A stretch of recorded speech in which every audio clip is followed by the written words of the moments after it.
welcome everybody to our question and answer at the Trust Bar again. It's really pleasing to see everyone back straight after Sunday and back into it on Monday. Looking forward to the new season. Three gentlemen here, very nice to see you. Michael, Adam, Anthony, welcome. We're looking forward to a good season. Doesn't seem long ago since I was at Forest Green really, and I landed in the middle of Forest Green and the first thing me and Keats did was to look for a pub. And if you walk down the road, down the hill, through a snicket, drop down a 1 in 8, turn left, you find the pub. Great day.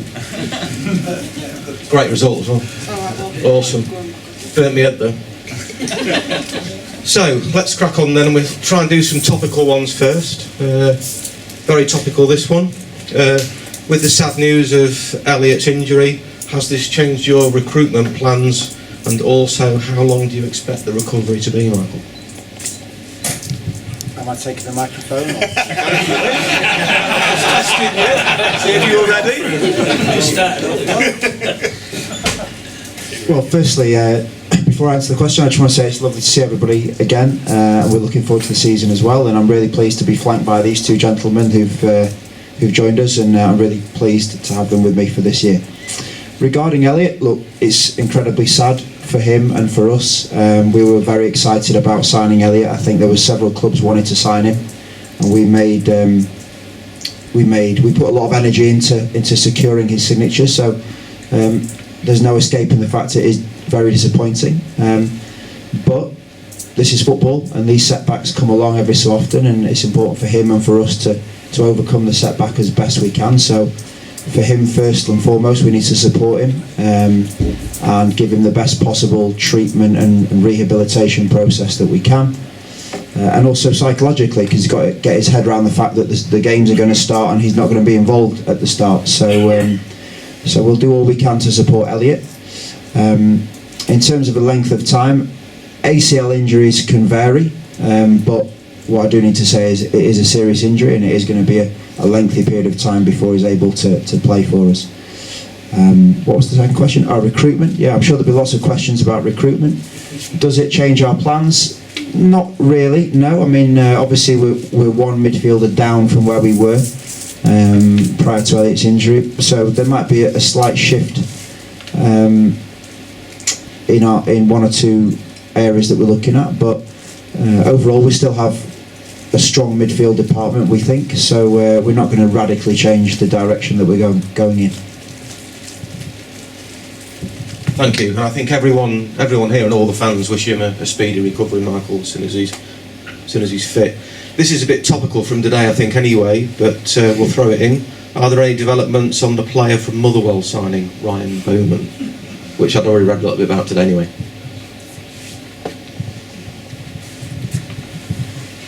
I'm probably going to make myself look silly, but I'm always reluctant to speak about players that we may or may not be interested in, because until they are our players, then they belong to somebody else unless they're free agents. So what I can say is we're quite active in the market, and there's a number of players that we are looking at and pursuing, and some of those players have been made public, and some of those players have not been made public. So rest assured, we're still trying to bring more good players to Grimsby, and as soon as we get something done, then we'll be really happy to speak about it. I guess this question is along the same lines, Michael, but we'll have to ask it because it's been written down. Can you confirm if Chris Long has been a transfer target at all for you? Just thinking about the next one. I'm sorry to disappoint people, but I'm not going to comment on any particular names. It would be fair to say that we've gone after a number of players in the summer, and we haven't got all of the players that we've gone after. I think there was one very well publicised one that I commented on, who went to another club close by. So I'm happy to be honest and straightforward about our targets, but I think it would be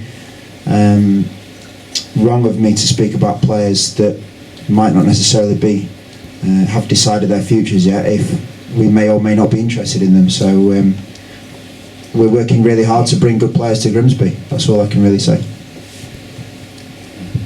Thank you. Just to lighten the load slightly, will you be investing in a two-piece or a three-piece suit for the season ahead?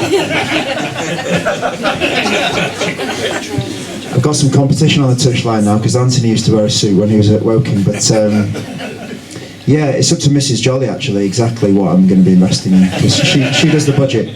She does the budget, but we shall see. All will be revealed against Forest Green.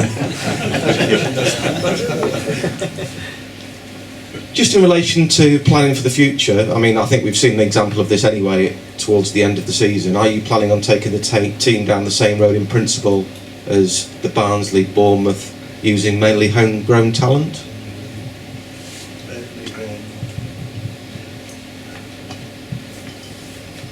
I think we've got to be open-minded about the makeup of the squad, but it goes without saying, if there's an opportunity to involve our academy players and lads who are from this area and from Grimsby, then that's a great opportunity for us to take. We want to have Grimsby lads playing for Grimsby Town. I think it's a natural process. So Harry Clifton's the obvious one at the moment, and he's making my life easy in respect of the way he works and the way he trains. He's a very easy player to select.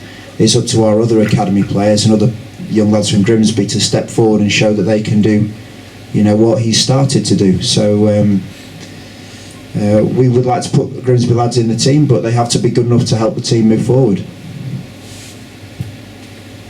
I don't think that was a great advertisement for bifocals. I think the question or the answer will be the same. The question was Burnley, not Barnsley, but it's the same answer obviously. Thank you. Adam, what was your favourite player, past and present if different? It's easy questions then. Yes, I'm going to pass it over. Easy questions. Wow.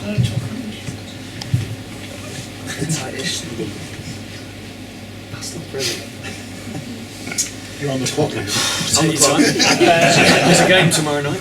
So, I think for me, it's obvious you're going to have a lot of people talking about like Ronaldo or Messi. My background is obviously in like the physical side of performance, so Ronaldo is a standout for me. Obviously, being a present player, if we can produce physical athletes like that, then we'll be all right. So yeah, I'd say that's probably my favourite player. Okay, thank you. Anthony, you've not escaped. No, I don't think I would, yeah. Who do you think will be main contenders for League Two promotion this season, apart from Town? And are there any unfancied teams you think might do well? Yeah, it's a good question. I think there's some big clubs sort of in this league. I think there's a few that are throwing a fair budget and a fair weight around in the league. There's some huge clubs that have come back down, obviously. So I think sort of MK Dons. It's hard to know sort of what a Bury or Northampton will do as well. But I think there's some other big clubs that I watched a bit of League Two last season, haven't been in and around that level or just the league below. So I saw a few of those teams that were in there. So like a Mansfield or Swindon, I think were impressive and had good squads. So I think they'll be looking to go again. I think Notts County will be up there too, having made the playoffs last season. So I think there's probably 4, 5, maybe 6 teams will be really trying to challenge at the top with good budgets and also with good players who would fancy themselves to make a statement and try and either go back up or try and get up. Thank you.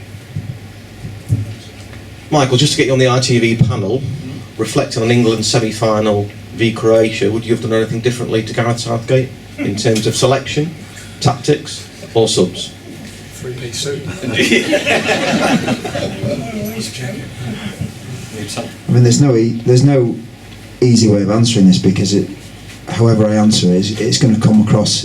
How would you have done something different? I think what I've got to say is I think England did extremely well and Gareth Southgate did extremely well to reach the last 4. I've been alive 41 years. I've only ever seen England play in 1 World Cup semi-final and now seen them play in 2. So I think Gareth Southgate deserves an enormous credit for an extremely good performance from the players and from himself. When you lose any game of football as a coach, as a manager, you can look back and analyse it and say, well, we could have done this or that, and I'm sure Gareth Southgate and his staff will do that, but it's not for me to sit here and make judgments on that. Gentlemen, do you think the hard ground has caused problems in training due to the weather at all for you in your preparation for the start of the new season? No, I don't think it has. I think we've had 1 injury so far, which was a contact injury. It was an accident that can happen when anybody plays football. So one of the reasons I've restructured the staff in the way that I have is we want to try and reduce the number of soft tissue injuries that we get. And we did an audit at the end of last season to work out how many quadricep, hamstring, groin and other soft tissue or muscular injuries that we've got. And one of our objectives for this season is to have significantly fewer. And so far we haven't had any. So let's see how that progresses. Thank you. I was waiting for this question, but here we go. What is the management team's view towards the Checker Trade Trophy, given that a majority of fans seems to be against the introduction of Premiership and Championship under 21 teams?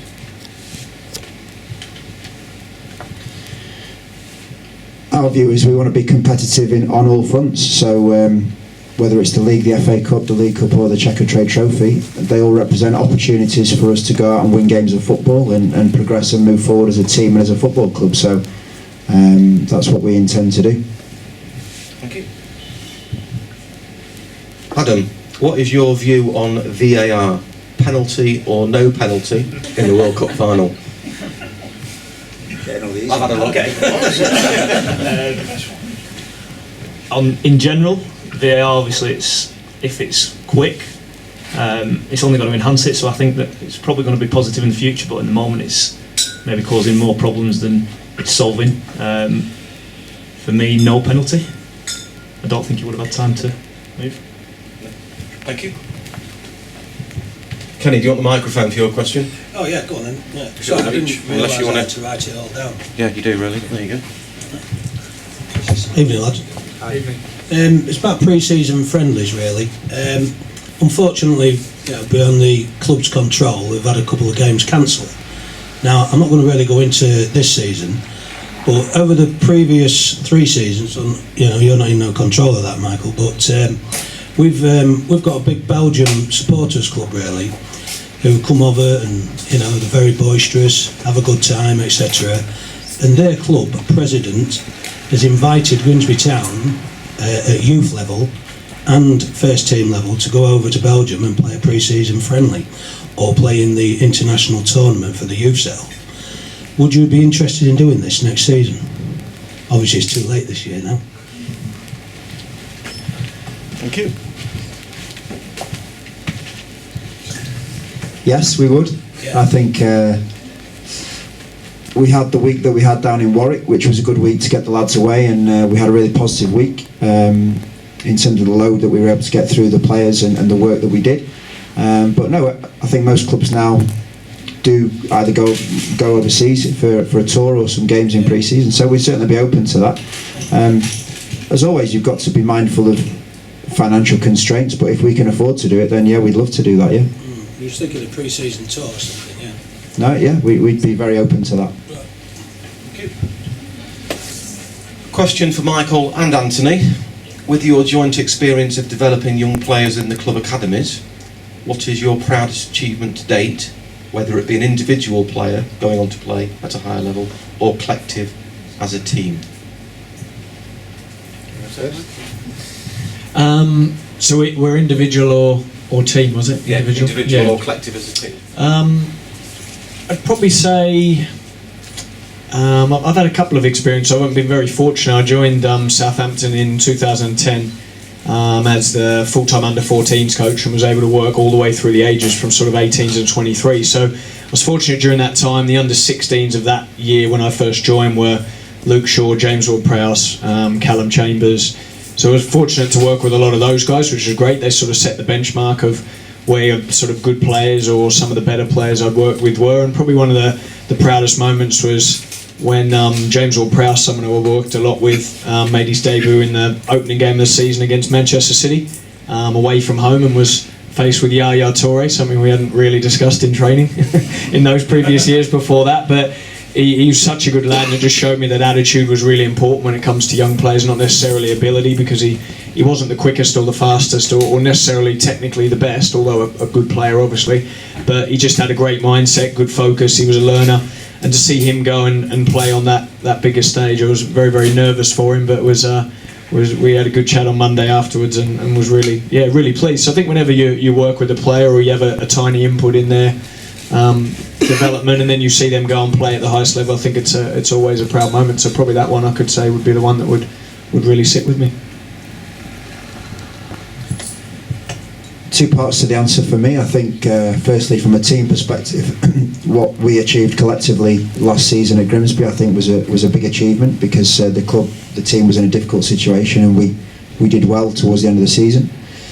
Individually, it's easy, I think, and I understand and agree with what Anthony said there. I think as an academy coach, a development coach, you're playing a small part in the progression of all of these players, and often people want to hear the stories about the players that made it and went on and were successful, and I understand that, but the vast majority of players that we have dealt with don't make it, and have to find different solutions and have different kinds of challenges. So you won't know the player's name, and I'm not going to say it, but there was a young player, one of my clubs, that had a lot of challenges and difficulty in his life, and just from a human being perspective, the challenge that he was facing was very, very tough, and the fact that I may have played a very small part in helping him to overcome what he was facing was far more rewarding for me than potentially helping somebody to go on forward and have a football career, because they were probably going to do that anyway.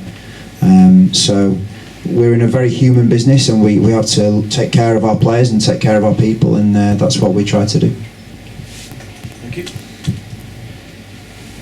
Were there any thoughts of bringing an Omar to Blundell Park this season, be it Omar Bogle or Omar Edery?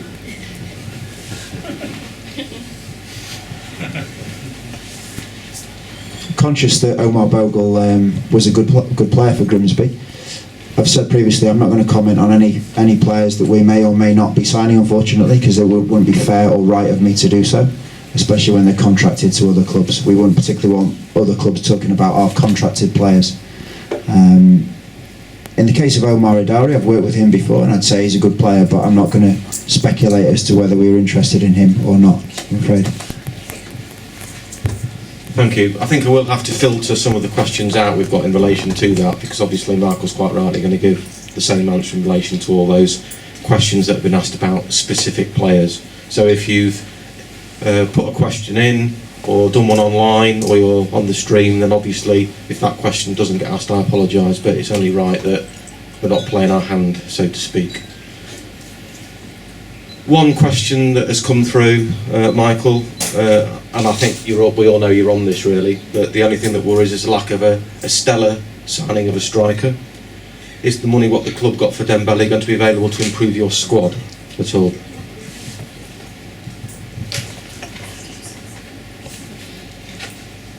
Everything that I've asked for so far during the summer, the board and the football club have given me their very best support that they can do. So we haven't been successful in everything that we've tried, but every time that I've asked for something, they've done their level best to support it. So sometimes they don't get the credit they deserve, but certainly in the case of my experience with the board here, they've sought to support me with everything that I've asked to do. So I think people can see that what we're trying to do, and they can draw their own conclusions, but we're still active in the market, and we're still trying to bring players to Grimsby that we think can help move us forward.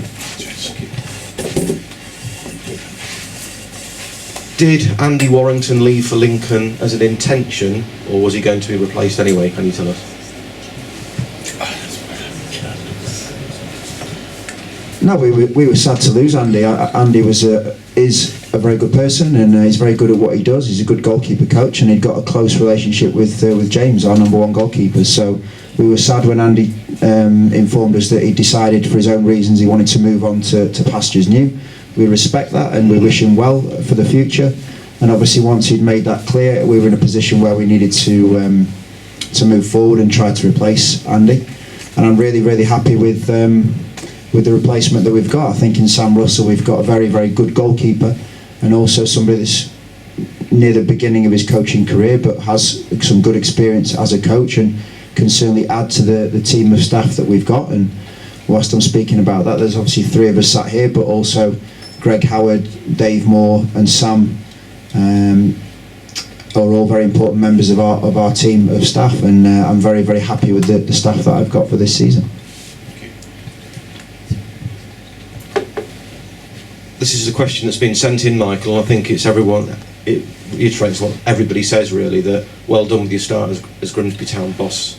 I think I speak for most fans when I say we really appreciate all your efforts so far, and especially what happened at the end of last season. A few little mentions regarding training facilities and things that you've changed. Is it an infrastructure of procedure, kit washing, etc.? Could you expand and give a little fuller picture of the new measures you've put in place or plan in the future at Cheapside, and why you feel you needed them and how they will benefit Grimsby Town?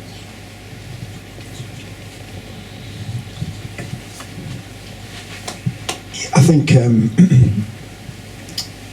as a professional footballer, you spend the vast majority of your time at the training ground, and so one of my jobs is to try and make that environment as workable and as pleasant and as efficient for the players as possible. So there were probably a dozen or so small things, some bigger actually, but smallish things that I felt if we tweaked and we were able to improve, then it just makes the overall player experience somewhat more positive. So I'm not going to reel them all off, but certainly the players having their training kit washed every day would be a minimum requirement, and there are, as I say, about 10 to 12 other things like that. So all we've really tried to do is make the experience of a player coming into Grimsby more professional, smoother, and make it a place where people want to come to work every day, because that's what we're asking them to do. We're asking them to work extremely hard, and if you give them a better environment to do it in, then hopefully you should receive some better results. Thank you. I think you said the last Q&A we had when you first came that you were encouraging players to certainly not live too far away from the location of the football ground, and I'm sure it's very difficult to attract people to Grimsby only from its location, if nothing else, because it's at the end of the road, so to speak. But what's been the most challenging aspect of being able to bring in potential players to Grimsby, and what do you see as the biggest challenge this season on the whole for the club, both off and on the field? Yeah, when I've been speaking to players, I mean, there's a number of different aspects involved in recruiting and attracting any player. So obviously, salary, whether we like it or not, player salary is a very important aspect, because players want to earn as much money as they possibly can, as we probably all do in our jobs, in our careers. So salary is one aspect. Secondly, the geography of where we are in the country. Most people who don't live within an hour have to move to this area, so you've then got to convince them to move to the area. Thirdly, there would be an age dynamic, because I was conscious that the squad was somewhat ageing last season, and we wanted to try and reduce the age profile of the squad. Fourthly, there's a character aspect, because as you all know in your lives and your careers, you know, you need good people, good characters around you, and if you recruit the wrong types of people around you, it can create problems. And fifthly, it's probably we want people that we think can grow and improve and move forward and take our club forward and deliver performances for us. So there's a whole raft of things that you've got to take into consideration, and you've got to try and marry that up with where they're coming from the other side, because as I say, it might be money, it might be the level of the division, it might be the chance to play when they haven't been playing. You've got to try and understand what the player's motivation is. So what we've attempted to do is bring players that we think tick most, if not all, of those boxes, and we think we've done a reasonable job with that, and we think we've now got the core of a group of players that can move forward with us over the next period of time. And I'm not talking about the first 10 games of a season, I'm talking about, you know, a couple of years, hopefully. So the challenge for the football club is we've got to keep both our feet on the ground. Last season we finished in 18th place in League 2. You know, that's a fact. Nobody can dispute that. So I understand why there's a lot of optimism, and people rightly are ambitious. We're all really ambitious, no more so than the people sat up here. We're all very ambitious, but I think we need to go step by step, and we need to focus on making progress and focus on improving. And if we can improve and move forward and do better than we did last season, then that will represent progress. Thank you. Question for you from Chloe. Has she gone? Disappeared? Okay. Obviously, you've been in the ticket office on a number of occasions when we've been doing the season ticket push, so to speak. I think our deadline's gone. I don't know whether it's been extended or not. I don't believe it has, but what would you say to fans still thinking about buying their season tickets? What I'd say is that we need your support. I think one of the reasons I was so attracted to Grimsby as a football club is it's a club with great support, and it's only at its peak when the supporters get behind it. So we're going to do everything we can from where we sit, but we need the supporters to give us every conceivable support they can. And certainly those last 5 home matches last season, the team was benefited from the energy and the support of the fans. The Blundell Park was rocking. I said in my first interview, we need to get the stadium rocking, and it was. I think for all of the games that we had at the end of the season, the crowd was the 12th man. So we certainly need that in this new season. Thank you. And I think also from the experience that most of us had, even there were some fantastic turnouts for the away games, particularly towards the end of the season. I mean, I'd never been to the Ricoh Stadium before, and I just thought it was an amazing turnout from all the fans for that game. This is a question that I'd like to ask, but someone's beaten me to it really. So, Akeem Rose, a lot of interest, a lot of curiosity from town fans, looking forward to seeing him play in a competitive match, which leads to 2 questions. Why was Akeem not involved at Clee Town, and how much do you see him involved in the matchday squad during this forthcoming season?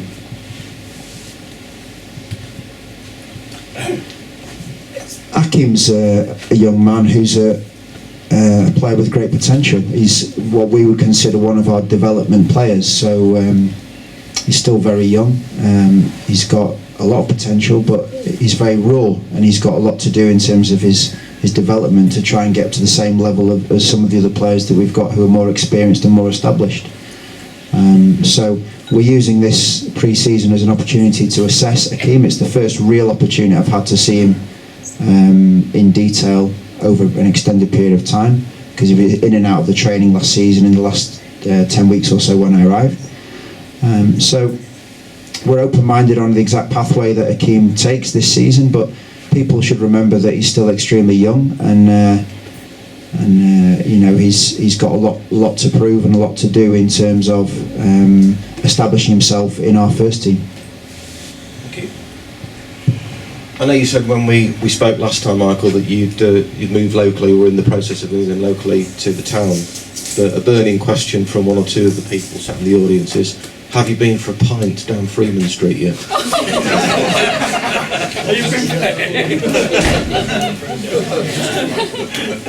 Which one's Freeman Street? It's right down the bottom. You'd know if you had. Yeah. I have been for a few pints. In fact, Anthony's wife came up at the weekend and we went for a meal. We took Anthony's wife for a meal in the counting house in Cleethorpes, and someone offered to buy me a pint, which was very generous of them. So yeah, we're really enjoying living in Grimsby, Lizzie and I, and we're grateful to all the people we've met have made us feel so welcome. And Adam's now moved to the area. Anthony's in the process of relocating up here. So we're all committed to being here, and we're all enjoying being here. Thank you. Well, I'm sure if you ever fancy a pub crawl, Gary there will take you down Freeman Street to all the most entertaining places that you can afford. Thank you. Adam, how are we setting up in recruiting local talent, i.e. youth coaches, along those lines for the younger players? Yeah, maybe not for me to answer that one. So repeat the question, sorry. How are we set up in recruiting local talent, i.e. youth coaches? Yeah, I mean, that's probably a question for Neil Woods, who's the academy manager, and also Dave Collins, who's the academy recruitment officer, I think is his title. So we've had several good meetings with the academy staff during this pre-season. Anthony is working very closely with Neil and also with Callum, the under-18s coach, to try and get that integration between the first team and the academy, and I think that started really positively. So I'll defer to Neil on that particular question, but what I'll say is we are engaging with the academy staff every single day, and we are looking at the young players to try and move them forward into the first team. Thank you. Now you've had a chance to revamp the squad, how do you see the side style of play developing over the season?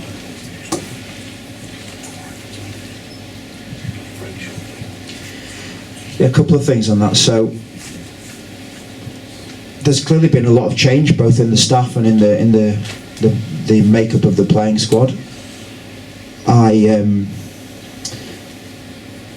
I think, without wishing to buy myself time, I think we are a work in progress. We're not.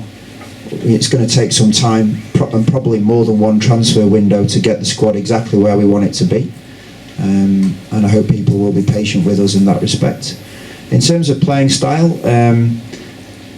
like any manager, like any football club, we're going to be judged on results. So we have to deliver a style of play that's going to be effective and get us results. Otherwise, none of us will be still sat here. So we're acutely aware of that. But we are also aware that we want to represent the way that Grimsby has played historically, and the best times that Grimsby have had, from what I understand, is when they played good football.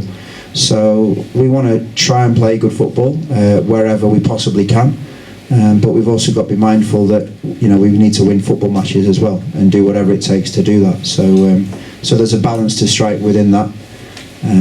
But if we're going to get the fans back to Blundell Park, we need to try and play on the front foot, we need to try and be aggressive, and we need to try and attack teams. Just personally, I was quite disappointed to see Luke Summerfield leave the club. I thought he had a really good season last year. Are you able to explain anything about his departure to the fans?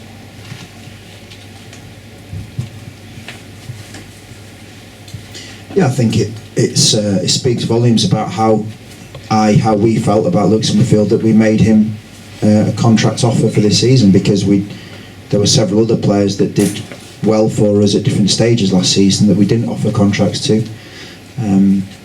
So we made that offer to Luke, and we had a dialogue with Luke over a period of time, and during the course of that dialogue it became apparent that there wasn't alignment on both sides in terms of the deal. So when that process had run its course, and Luke decided to pursue other options, then we fully respected that situation, and obviously we moved on. Thank you. And sorry, I just need to say, I think I've said it elsewhere, but thanks to Luke, and in fact all the players that have left us, thanks to Luke for his help in keeping us up last season. I agree with you, I think he was an important player for us, and he's a good person as well, good guy, and we wish him really well with Sean Pearson at Wrexham.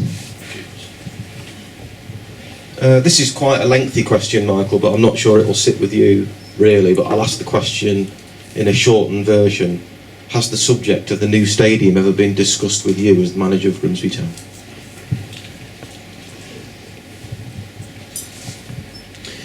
When I was interviewed for the job of manager, the new stadium situation was discussed, and I was given an update as to where that was. And then in the last several weeks I've had a further update. It's not really my position, I don't think, to start making statements about the stadium, unfortunately. That's not for me to do, but I'm aware of the situation, and in the short term I really like it here at Blundell Park. We've got a lovely office and the pitch is magnificent, so we're happy to be here at BP. Thank you. I'll do a couple more and then we'll have a break, I think. So Max Wright and Harry Clifton both look to be very versatile football players. Have you identified specific roles for each of the players to play within the team? Yes. Do you know what? I've got an assistant manager here, so I'm going to give this one to Anthony. Yes. No, I mean, just sort of from the outside. I mean, I watched, obviously, once I'd had a chat with the gaffer and got offered the role from the club. I watched a lot of games from last season, so I managed to see a little bit of Harry play, which was good. So I'd seen him in games, but was looking forward to seeing him sort of in real life, where I could see where he could develop. And also Max as well. I got a lot of footage of him when he was at Scarborough and the loan before that he had too. So I'd seen a lot of them on video, but was looking forward to working with them. And having had this pre-season and going away to Warwick was a good chance for me personally to see them close and get to know what they tick and how they play. So I think in terms of it, there's no doubt they've both got some sort of key attributes. I mean, Max, I think, is a very good 1v1 attacker, likes to get forward, get crosses in the box. I think he can still play a couple of different roles, either further forward or maybe in a sort of a wing back role, that type of thing. He can play there, and then obviously, I mean, Harry came in pre-season and was physically just one of the best physical players I've seen. Not to talk him up, but he was flying physically. So I think that opens him up for a couple of positions as well. I mean, he's obviously a central midfielder, but can also play wing back too. So I think he could play in a couple of roles in midfield, but also out wide as well. I think you don't want to pigeonhole players too early, especially when they're younger, in my experience, of an outright position for them, because there are some players who can change, and I think those two are probably ones who definitely could, depending on where their career goes and where they play, could end up. But I think with those young players who are local lads, if it gets them in the team playing anywhere, I'm sure if you asked Harry if he'd play in goal, he would do. I'm not suggesting that, by the way. I'm just saying that could be he would do it. So they're both great lads and quite open to that. So yes, we'll see. Thank you very much. Michael, I think all the fans recognise the work that you've done since you've come to the football club, and everyone's been a little bit jumpy really and would love to see the football club offer you a long-term deal. Is that anything that's likely to happen? I'm sure you would like the club to offer you a long-term deal, but is there anything you can tell us about any planning for the future in that way?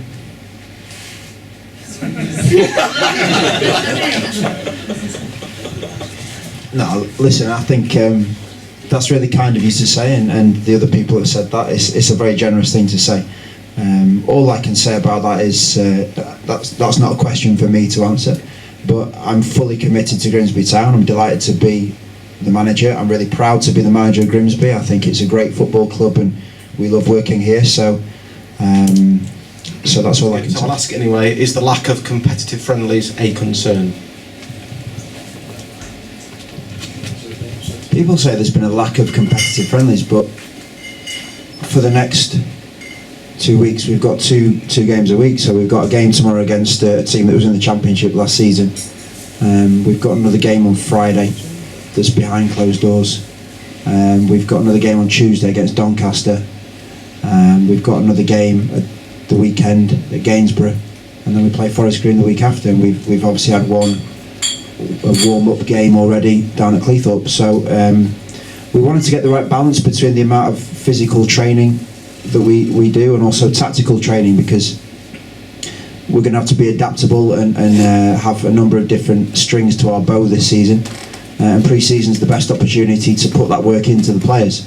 So we've been working hard on the training ground as a team of staff to get us to a place where we think we're ready to go into the season, and I guess the proof will be in the pudding on August the 4th and beyond to see exactly where we're at. Thank you. This is a live message that's come in very recently. Are you going to float GTFC on the stock market, and if so, can we make a few million? Love, Dylan Rodney. There you go. Has your time in finance, Michael, helped you in any way in your football career, i.e. negotiation? I think all your life experiences, whatever job you're in, you try and use all the experience that you've got. So obviously previously I was a trader, which is a job that requires you to negotiate. So every day I was negotiating on behalf of the bank, and that was my job. So when you get into this job and you need to negotiate, then hopefully that experience will stand me in good stead. But every day is a negotiation as a manager, because you're constantly trying to coax people into delivering performances or certain standards that you want, and that's a negotiation. So I think you just try and bring all the experience that you've got to the role that you're in. Okay. Anthony, have you tried the surf at Cleethorpes yet? And do you own and have you brought a surfboard? Well, I think as the gaffer said earlier, my wife come up on the weekend. We had a great time. Went for a little meal. Sunday, parked the car, walked all the way down the beach. The weather was great. I convinced her that it was like this all year round, which the gaffer told me the weather was like this all year round. So yeah, we had a great day on Sunday. We actually spent about 2 or 3 hours on the beach sunbathing. It was beautiful. It was lovely. No surfboard, didn't bring my surfboard with me, I haven't surfed. Sandcastles then. Do you know what we actually did? You must have been there watching, because there was a couple of sandcastles made. But yeah, I haven't surfed for a long time now, so I don't think. Hopefully, like riding a bike maybe. So I might be able to get the surfboard out soon. But no, I've really enjoyed the place, and I think that the weather's obviously helped as well. But we had a great time over the weekend, and looking forward to relocating coming the end of the month. So it's been great so far. Thank you. Michael, from all the Rochdale-based supporters, what do you think of the cup draw? Well, I'm really excited that we're in the Cups, because I think it's been some time, everyone's keen to tell me it's been some time since we had a decent cup run, and we want to do as well as we can in all the cup competitions. So Rochdale, Rochdale are a strong team. I think they did very well in the FA Cup last season. And then they did well towards the end of the season to remain in League One. Keith Hill's a really experienced manager and knows what he's doing. So it's a big challenge for us, but we're at Blundell Park, and anytime we play at Blundell Park, we want to get on the front foot and try to win. So we're excited to have that game coming up. Adam, are the players at the level of fitness you'd want them to be at this stage of the preparation for the forthcoming season?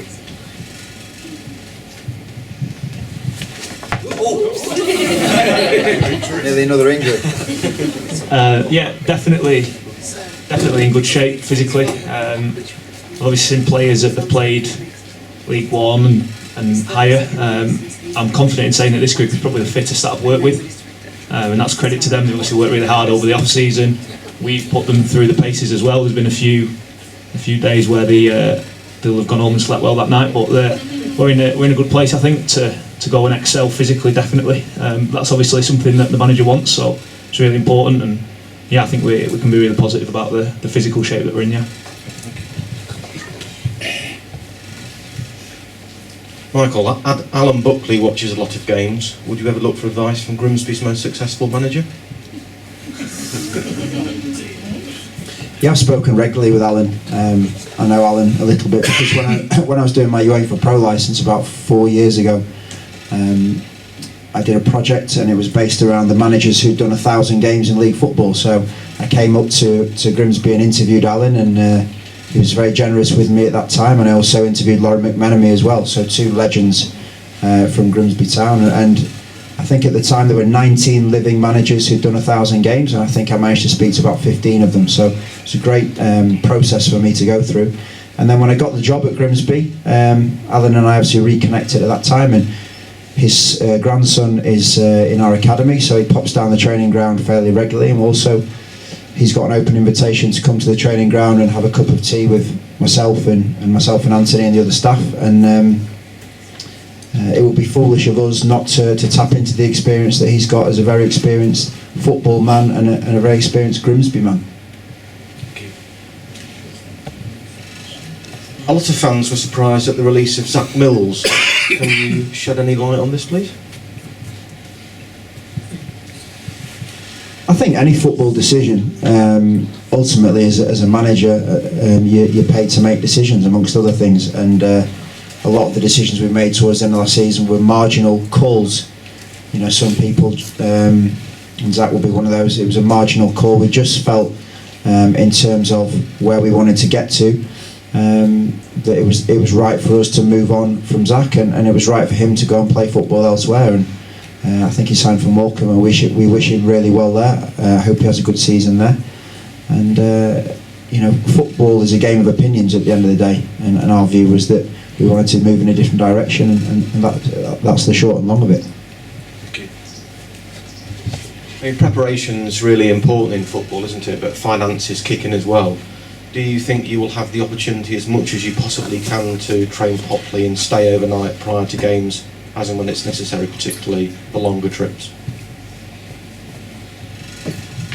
Well, I'm repeating myself somewhat here, but every time I've asked the board to support me on something, they've made every possible attempt to try and do so. But we're also realistic about things. You know, it would be silly to go and book a hotel the night before we play Lincoln City, for example, because we can travel there on the day. So we've got to apply, some common sense to the situation. But I'm really happy that we've got a staff now and a training ground and a structure in place that will enable us to train and prepare well. That's not to say everything is perfect, because clearly it isn't, but we're improving and moving forward, and if we continue to do that, then we'll be in good shape. Thank you. We presume that you have a good relationship with Graham Rodger. I'm sure you do. He's a very nice man. What does the scouting network look like?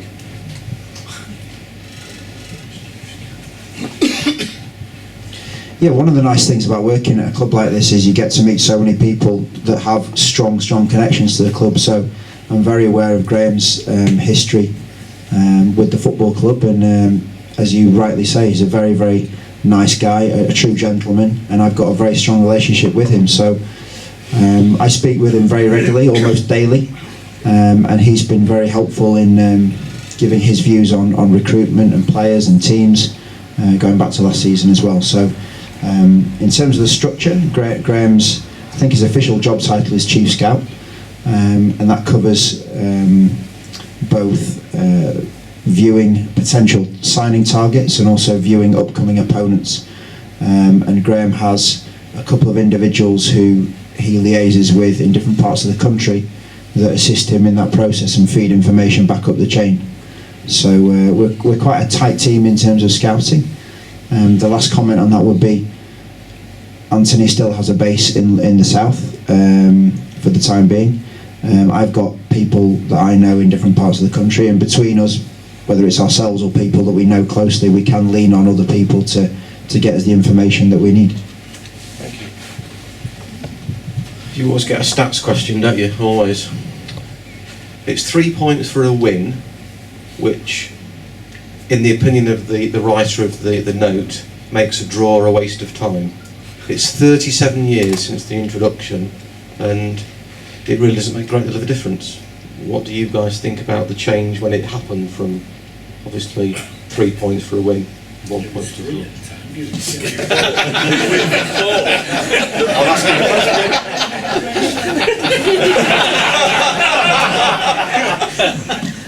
So is the question, what do I think about 3 points for a win? I think basically... So 1 point for the draw, is it a waste of time? Yeah. Just go for the win or lose, I think, is the question. I mean, I was born in 77, so I don't know when it came in, but it was Jimmy Hill that introduced it, I think, or suggested it. I think 3 points for a win is good because it encourages teams to go for the win. It's interesting because at the moment earlier in the summer, we were looking at the playing records of teams that have done well in League Two. How many games have they won, how many games have they drawn, how many games have they lost, how many goals have they scored, how many goals have they conceded, what were the other important characteristics of their season performance. So successful teams do draw matches because you can't win every single match that you play, and if you're not going to win a match, then taking a draw from it is the next best thing. So it is what it is. It's 3 points for a win, 1 point for a draw. We'll go and try and win every game that we can, but we're not going to win every single match, and if we can't win it, then we'll take a draw. Thank you. We've got a question for you here from Chloe. If you could use one word, how would you describe Grimsby as a town?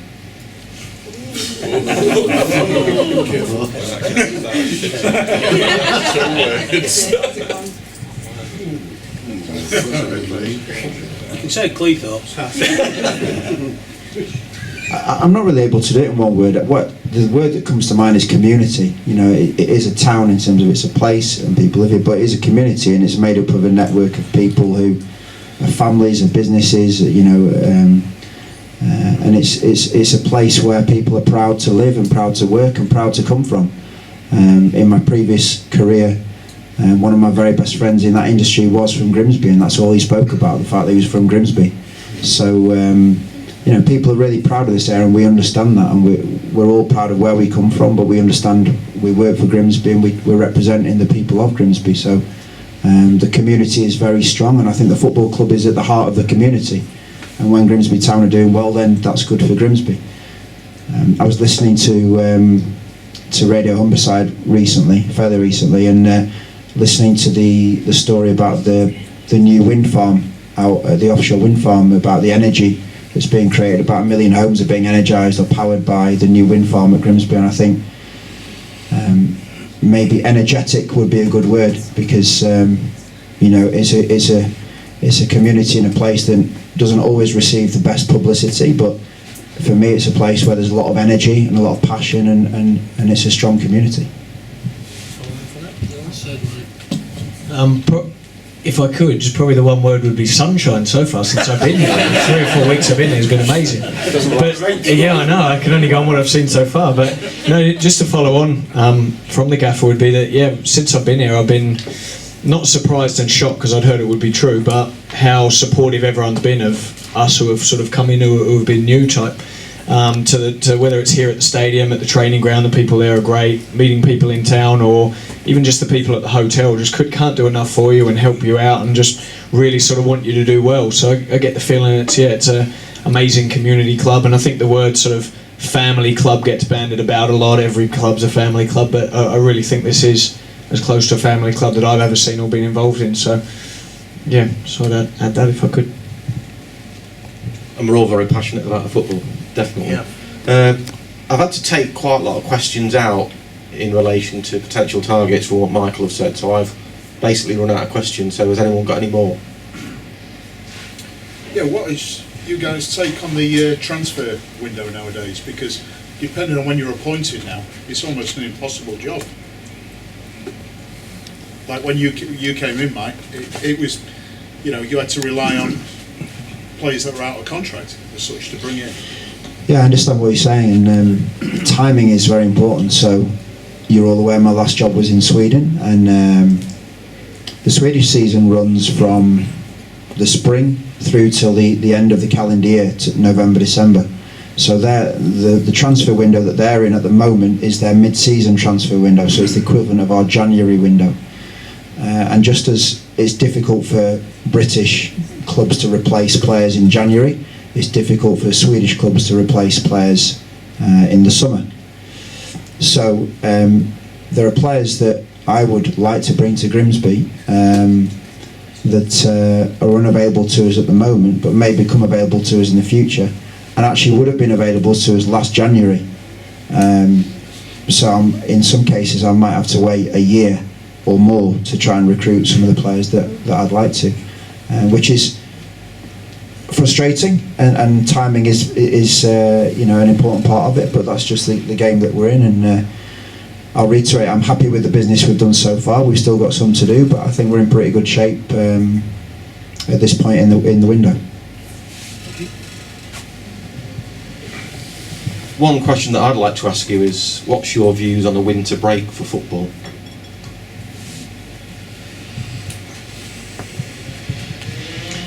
It's a difficult one, because I think increasingly the game is getting dislocated from the top end to the rest of the game. What I mean by that is, I was lucky enough to, as Anthony was, to work at a Premier League club, and the challenges are different at that level compared to the challenges that we face, and the whole environment for football clubs is different. So the FA have the task of producing good enough English players and fresh enough English players to go and compete in World Cups and European Championships, and they're going to draw those players from the Premier League level. So if it's appropriate to have a winter break at that level to support that end, then I would support it. But in terms of the Football League, a winter break, I'm not sure how appropriate that is. I'm a bit of a traditionalist, and I think that people like to go and watch games of football around the Christmas and New Year period. So I think that's important in our culture that we retain that.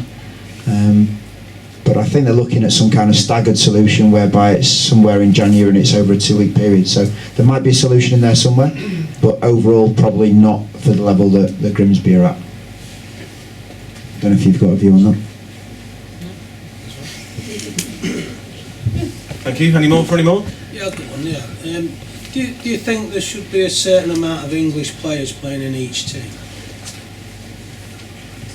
Limiting the amount of foreigners, trying to say. I think that the influx of players from overseas has definitely helped football in our country. I think the Premier League's been a good thing. A lot of investment's been attracted. We've now got excellent stadiums, and I think the quality of the football has improved significantly from when I was much younger. In terms of restrictions on the number of foreign players, honestly, no, I don't. I think it's up to English players to prove that they're good enough to get into teams in our league, and I think the performance of the England team this World Cup shows that we have got some good players, and also our youth international teams have done extremely well. So my view is that it's a level playing field, and we have to compete. Our players have to compete to get into the teams to be successful. Adam goes. Yeah, it is a difficult one, I think, because if you did say you did open it up and you had certain, not restrictions, but the opposite to that, where certain players could play, does that mean that those players just play because they're really ready, or they've earned the right, or they're in just to fill the quota type thing? I think that could be a problem. But yeah, it's an interesting one, because I think the foreign players that have come over have made the game and the quality better, but then has that had an effect on the opportunity and the chance that young players have who are English? So I think now, to get your opportunity in the Premier League, you've got to be so good, and you only get that one chance or two or three opportunities and chances. So I think it's difficult. I don't know what the actual answer is to it, but I think that we've got to make sure, and the coaches and managers, we've all got a responsibility to work well with the younger players and give them an opportunity. But I think you said it before, Gaffer, that they've got to be ready to come in and play as well. So I think that's the main thing that we need to be concentrating on. Okay. Couple of late arrivals. What would your appropriate squad size be for the forthcoming season? Well, I like to work off a ratio of roughly 2 players for every position. So, given there's 11 players, you're looking at 22, including 2 goalkeepers. But the exact final number will be dictated by the allocation of the budget. So, most people are aware that, for example, centre forwards cost more than fullbacks. So, the way that the balls drop in terms of what you spend on different positions can slightly affect that. Also, something that can affect it is if you get a player that can play more than one position. So Harry Clifton being a great example. We think Harry Clifton can play in central midfield. We also think he can play up and down the side of the pitch. So if you get somebody like that can cover 2 positions, it might mean you can save elsewhere. So, but the short answer is approximately 2 players for each position. Collectively to all of you, but starting with you first, Anthony, what away game are you looking forward to, and why? I'd probably say, I'm definitely looking forward to, I think the MK Dons game away would be good, because it's obviously a great stadium, a stadium that I haven't coached or played a game in, so I think that would be one. I'm looking forward to the Lincoln game, if I'm allowed to say that, but I'm looking forward to that game. I can't wait for that, home and away. But I think, you want to play against the biggest teams or the biggest stadiums, because they're the tougher games, and I think they'd be the ones that I'm most looking forward to. But I'd probably say those 2. I think,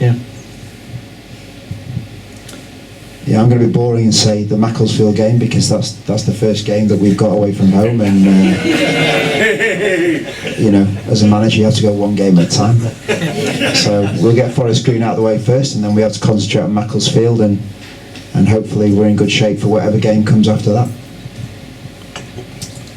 Yeah, for me, an interesting one would be Morecambe away. I have a lot of friends who play there or who work there and whatnot, and obviously last season we were close to them. It'd be good to go there and take 3 points from obviously people that you've worked with in the past and people that you know. So yeah, that would be a good one for me.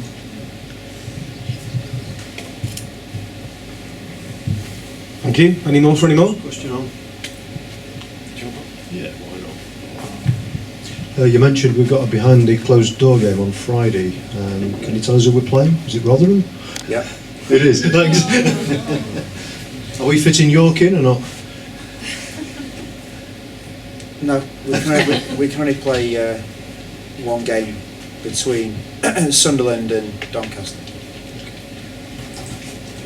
What's your point?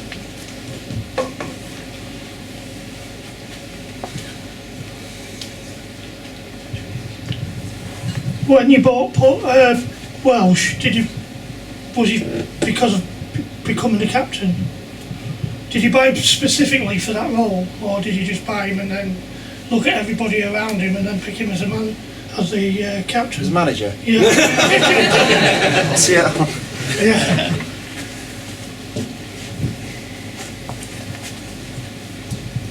I mean, thanks for your question. I mentioned earlier that there's a few different aspects that you look at when you're signing a player, and we felt when we spoke with John and looked at John as a player and as a person that he ticked a lot of boxes for us. As you'll all be aware, he's very experienced. He's played at a higher level than League Two. The outstanding characteristic of John is he's an incredibly good professional. He's got the respect of all the people that he's worked with, players, coaching staff, managers. We didn't recruit him as a captain, but once it became clear the makeup of how the squad was going to take shape, we just felt that he was the outstanding candidate to be our captain for this season. That's not to say there weren't other excellent candidates. And what we have done, I think I've mentioned elsewhere, we've formed a small group of senior professionals, which is James McEwen, Danny Collins, Martin Wolford and John.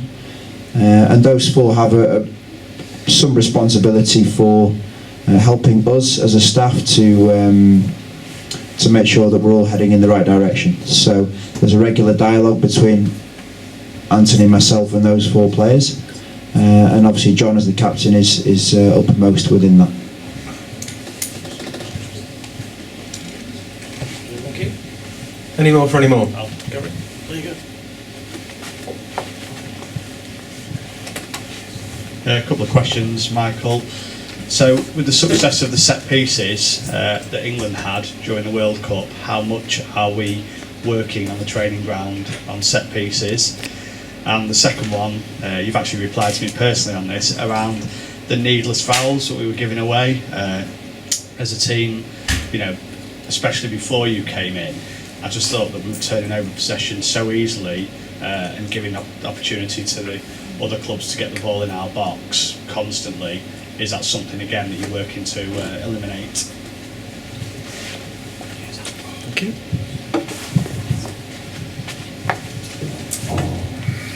Yeah, thanks for the questions.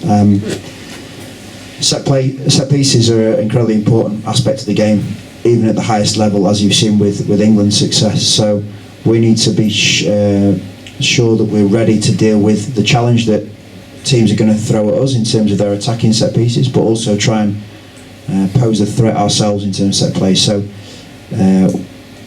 far pre-season's mostly been about physical work and tactical work. As we get nearer now to the start of the season, we're going to start to get narrower in our focus and start to look more at things like set pieces. The second part of your question, on the second question regarding cheap fouls and allowing teams to put the ball in our box, I completely agree with you. It was something that I spoke to the players about repeatedly towards the end of last season. We were making it far too easy for teams to deliver the ball into our box with indisciplined defending and giving cheap fouls away. So it was something that we did try to work on in training, and it was something that I think we saw an improvement in towards the end, and we hope to continue with that way of working and that way of playing.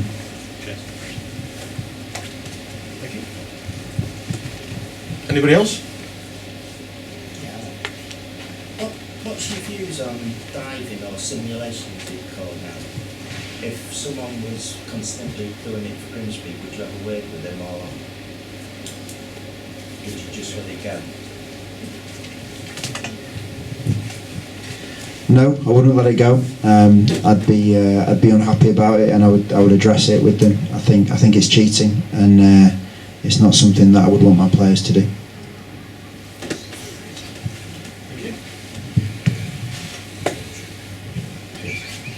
Anybody else? Do you have any interest in non-league players? Yes, we do have interest in non-league players. I did say the questions about players were a bit tight. Any more for any more? Okay. we'll wrap it up then. So I'd like to thank Sharon and everybody for opening up and making it happen.